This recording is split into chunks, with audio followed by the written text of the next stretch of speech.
This is Maureen Kafkas, the Brain BS coach, here to tell you about the episode today. But before I get to that, I want to remind you that the Brain BS podcast is here to offer you a psycho-spiritual approach to life that will inspire you to live consciously and make your overall health a priority. While it can enhance your quality of life dramatically, it is not meant to be a replacement for a needed intervention. So if you are struggling with your physical, emotional, or mental well-being, please seek the professional support that you need. Okay, let's dive into what the topic of the podcast is today. So today I'm going to be sharing the 4 stages of what happens when you get triggered and how you can make universal law work in your favor when that happens. So the first stage is dwelling in negativity. The second one is waking up. The third one is being positive and proactive. And the fourth one is being a lit up leader. What I want for all of you is to live your life in the lit up leader the majority of the time. And that's exactly why I created this podcast episode. So sit back and settle in for making the laws work for you when you get triggered. Do you want more out of your life, but not exactly sure what that might be? Are you longing for something but can't quite put your finger on what it is? That is the universe speaking to you, and it is time to listen up. I'm your host, Maureen Kafkas, the Brain BS coach. I created the Brain BS podcast to help people define what success means to them and show them how to get it. I help you to let go of fear and doubt and prepare your nervous system for success.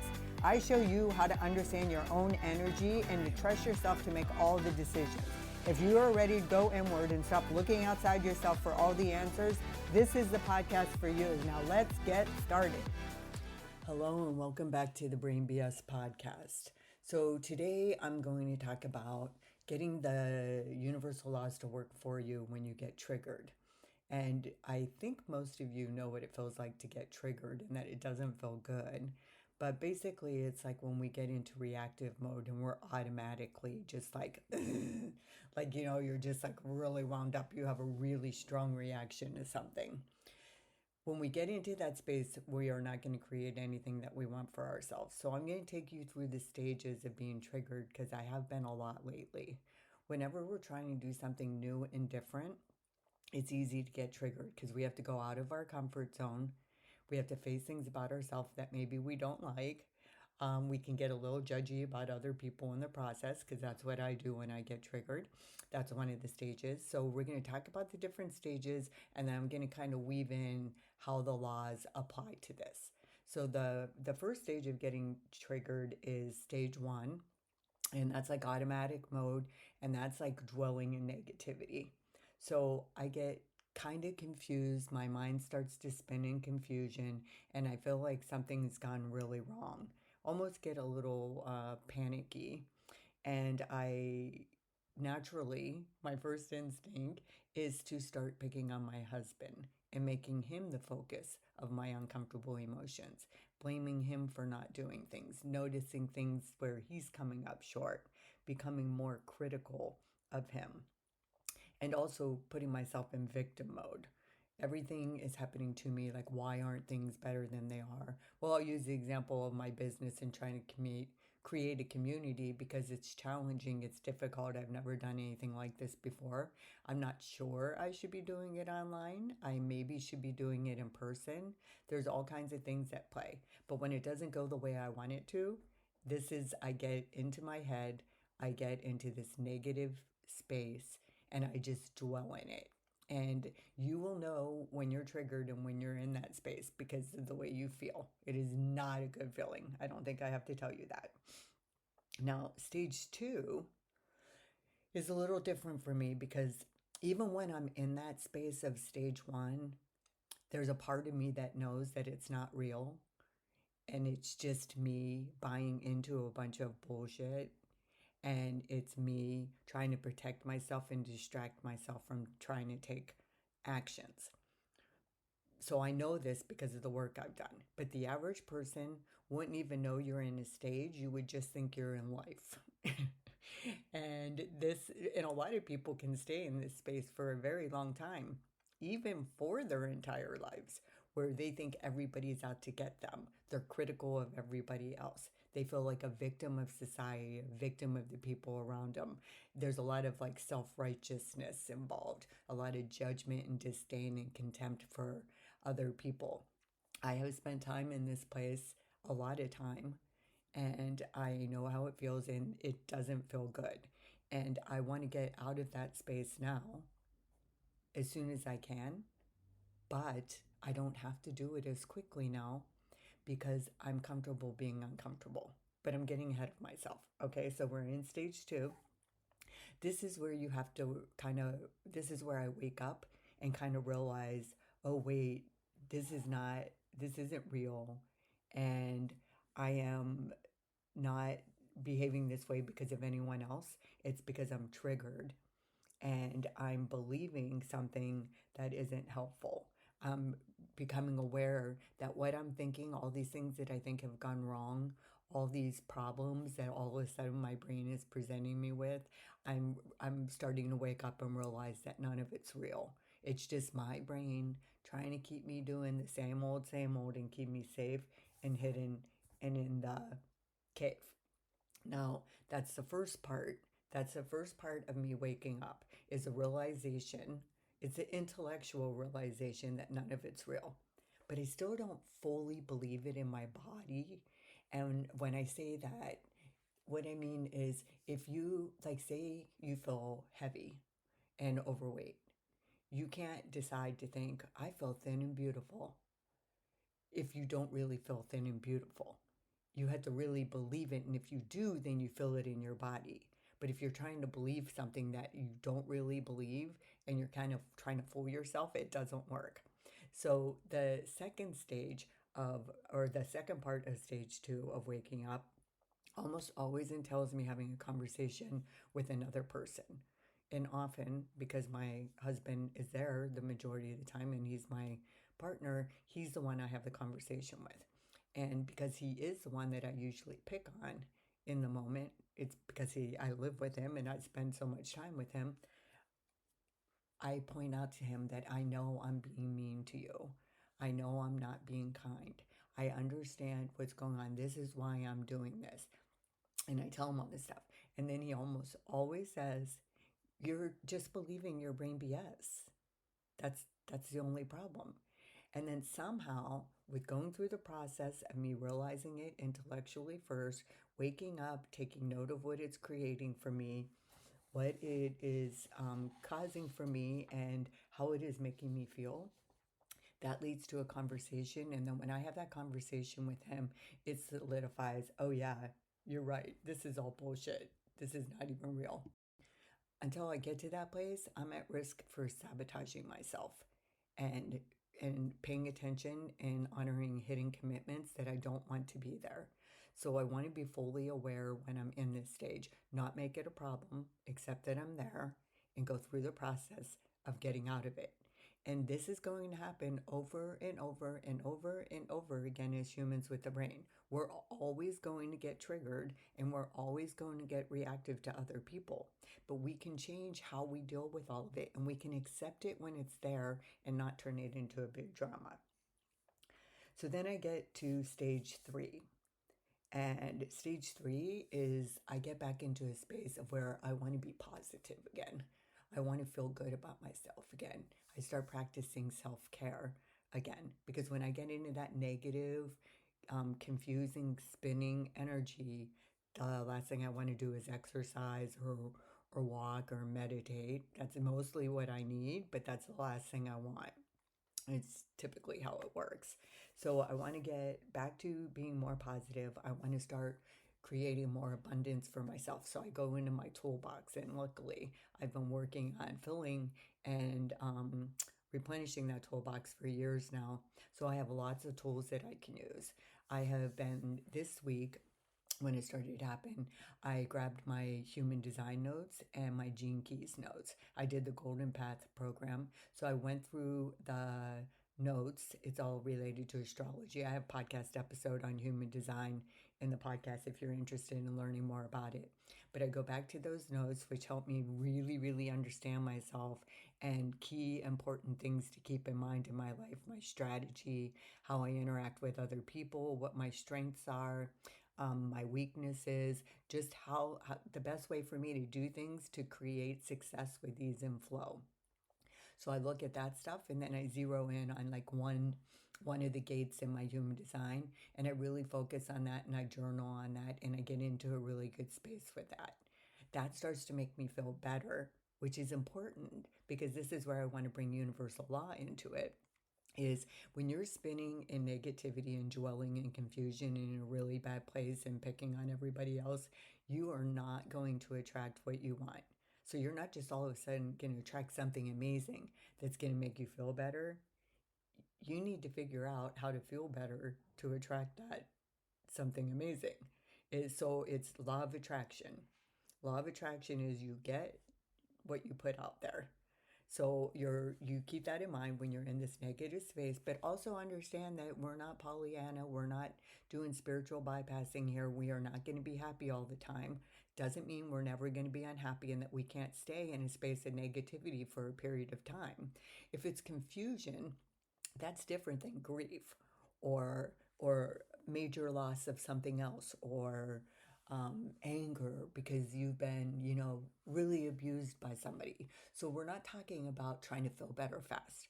We're talking about understanding what you're creating and purposely choosing what's best for you. So sometimes stage one is where you want to stay for a while until you're ready to wake up and see the whole picture and get into stage two.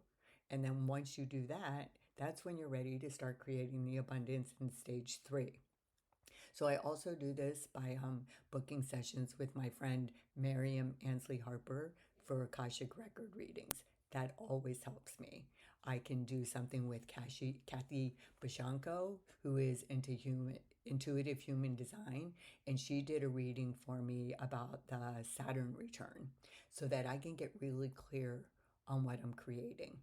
Or I can talk to Mary Wall, who is someone that I'm working with to change my relationship with alcohol so that I can get out of a weekend rut of thinking that wine is the main event and focus more on everything else in my life and let the wine be something I just take or leave. So these are all ways to create abundance when you live consciously and you choose to do things on purpose. I've also done raw emotion code. I've done meditation is really helpful for me. I love the meditation in the Golden Path program with Richard Rudd in the Pathway of Service, I believe it's in. And there's a chant and it's a 30-minute meditation. I always keep that up on my screen on my computer so that I can go to it on a regular basis because it really replenishes me and calms me. So that's typically the first thing I do when I start to get into a state and into a tizzy. And I recognize too, like in my human design is so huge for me. Human design, my sun conscious gate, which is my primary way of living a life and my purpose, is to be still. Because when I'm still and I'm present in the moment, that's when everything comes to me. That's when my creativity flourishes. And that's where I find the pathway to success. It does not happen when I'm dwelling in confusion. The other thing I want to point out in terms of universal law is the law of polarity. So here I am, my community's still not growing the way I want it to. Things aren't unfolding the way I want. It's taking longer than I want. And I feel like, what is going on? Like, why isn't this working? I'm not really getting too down on myself or, I'm never going to give up. So that's not even in question. But I am collecting data and I'm like, maybe I shouldn't be creating a community. It's not growing. I'm not really bringing the people I want in. And then my idea of who I want in the community is starting to change. So what I mean is it's not unfolding the way I think it should. So here I am. I'm like kind of praying to the universe. I'm trying to stay in this space. I'm trying to do everything I should. And it doesn't look the way I think. But because I know about law of polarity, I know that it looks exactly the way it should. And that there's something in here in the way it looks that's guiding me in the right direction. We often pray for things, and when we don't get it, we don't think our prayers are being answered. But the universe always knows way better what's best for us. So it could be my community is not supposed to be online, or it is going to be online, but not before it happens in person. And it could be a timing thing, it could be who I'm trying to focus on. It's all kinds of things, but it has nothing to do with my gift that I'm sharing with the world. I am solid and 100% trusting my gift and then I am meant to be doing this. I would not, at the age of 60, when I could have retired and traveled and just had a good time, I would not be here if I didn't really believe that this is where I was supposed to be. And I do feel supported by the universe. So here I am, stage 3, back in abundance. Yes, this is what I'm supposed to be doing. Yes, that was brain BS, and I'm just believing it. And now here I am back in stage 3, and then I'm ready to go into stage 4. And I called stage 4 lit up leader. And one of the reasons for that is in human design, I'm a projector and I'm here to guide people. But they have to find me. I have to attract them. I can't go out and get them, which is a hard lesson for me to learn because I have a lot of initiative. But I have to stay lit up, grounded in my belief in myself, in my energy, in my purpose. And then I'm like a lighthouse, and people find me because my lighthouse is lit up. That's the kind of energy that is going to help me find success. Because another thing in terms of human design as a projector, I need an invitation and I need somebody to work with me. I can't do this work by myself. I'm not like a manifesting generator who can start something, finish something, and do it all on my own. I actually need cooperation with other people, and I need people who are like minded and who are my people. So I need to be very selective about who I spend time with, who I accept invitations from, and I have to be patient and trust the process. The invitations are coming. They are coming. There's no way they're not coming with everything that I've done and the groundwork that I've created. But I have to stay in that place. So that also ties in a law of attraction.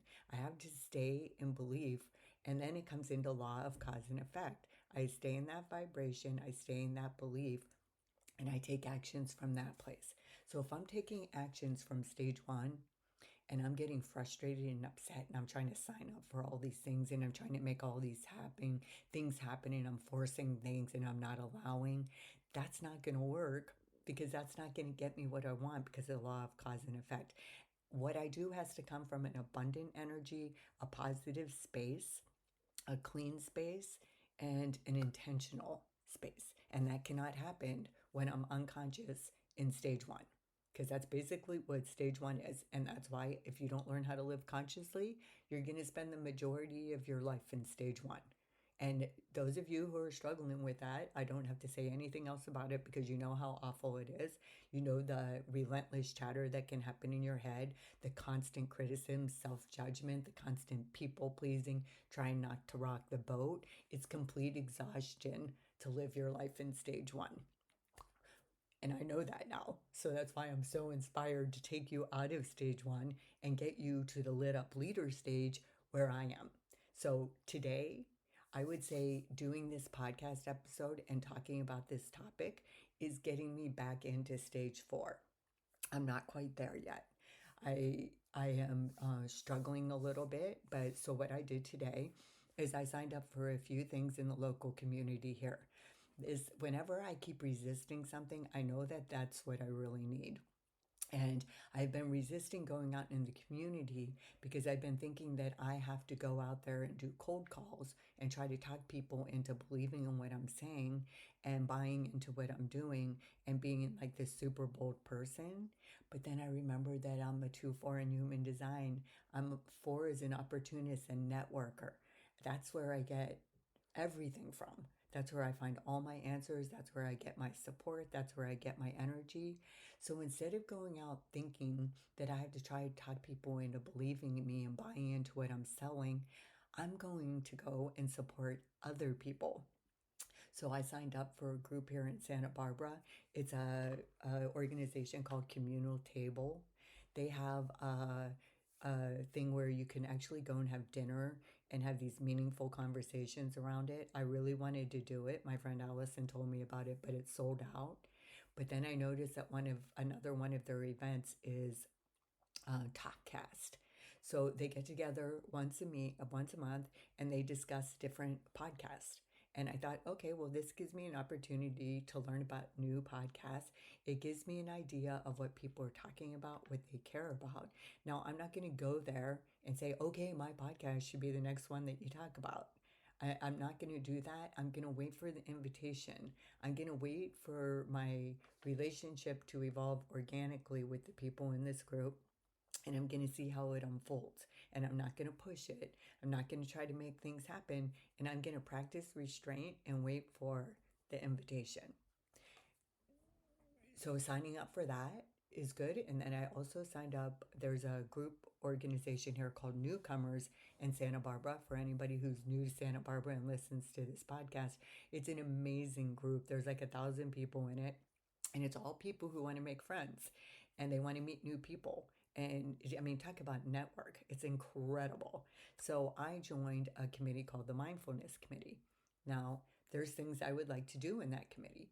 But again, I'm taking my time. I'm like back into patience and trust. I don't feel the urgency. I was starting to push things a little bit too much and forcing things a little bit too much, which again, in terms of universal law, is not going to get me what I want.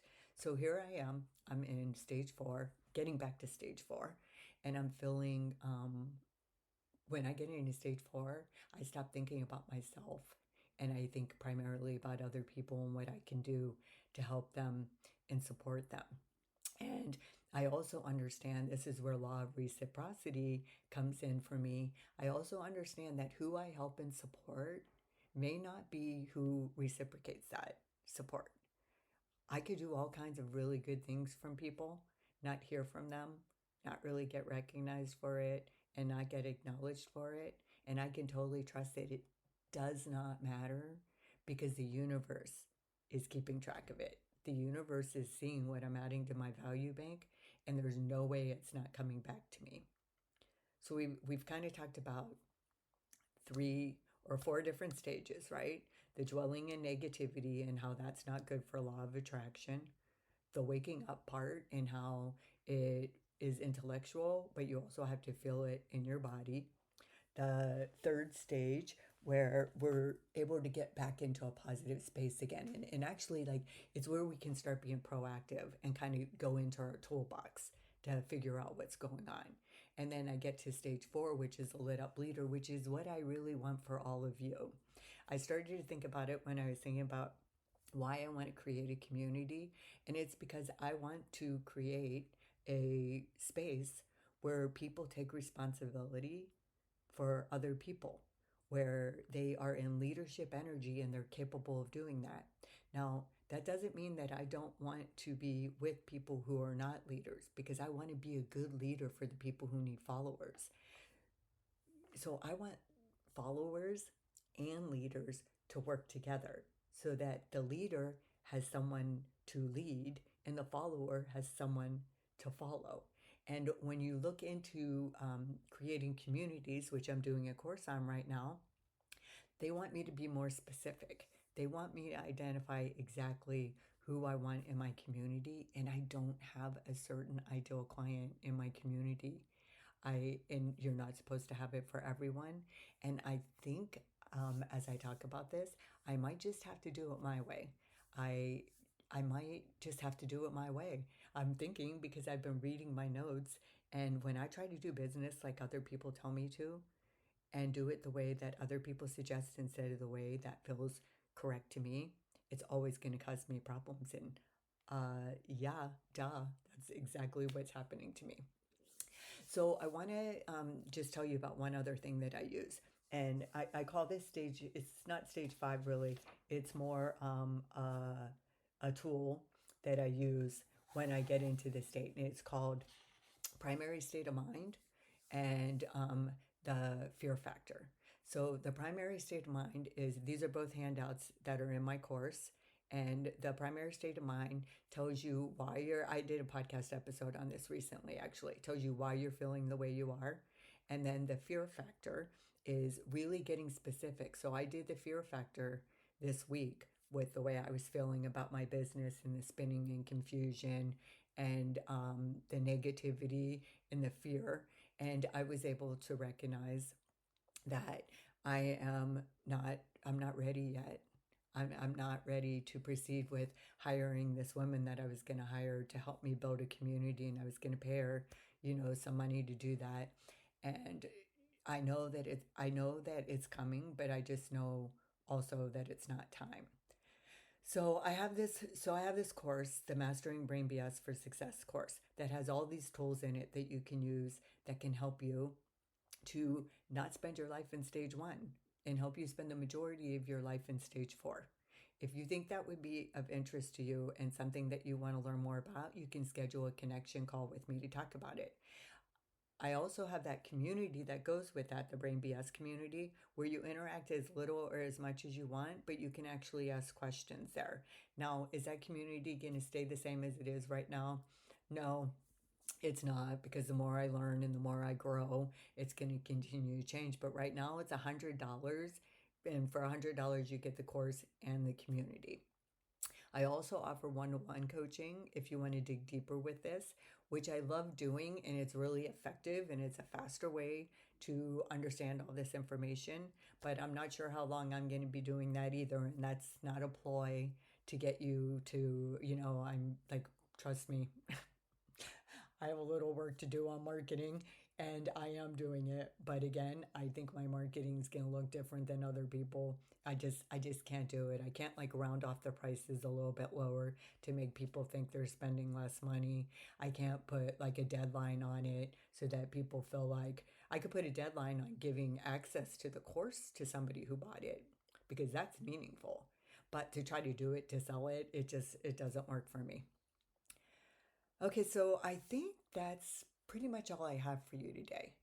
So when we get triggered, we have ways out of getting triggered. I mean, really specific, calculated, purposeful, intentional ways. And it's really a good feeling to know that I have that accessible to myself. But just know that no matter how much you do this work, doesn't matter. You're always going to get triggered. It's always going to come back. You're always going to experience uncomfortable emotions, but that's okay, because the more you get comfortable being uncomfortable, and one of the ways to do that is to learn how to get through the process and how to do it in a proactive way that works for you, and that also works with universal laws. And when you have that, then it's not such a big deal when you get triggered. All right, audience, I know you learned something valuable here today. I'll see you next episode. I hope you enjoyed the podcast episode today, and I hope you'll consider sharing it with other people. What I talk about on the podcast can be really beneficial to a lot of people who are suffering out there, who don't realize they're doing it to themselves with their brain BS. So if you value what I'm teaching, I would really appreciate it if you would go to the show notes and click on the link to follow the podcast and write a favorable review. That will make it way easier for me to reach more people with this work, and I'm on a mission to do that, because I really do believe that living consciously can solve a lot of our problems. So I know you learned something valuable here today. I'll see you next episode. Check out my website at www.thebrainbs.com, where you can find a blog post that will accompany this episode every week with a call to action, so that you can actually learn how to implement what you learn here. I'm also looking for people who are willing to participate in Brain BS experiments, and I can answer any questions you have. You can email me at mkcoachllc@gmail.com or schedule a connection call with me on the homepage of my website. See you next episode.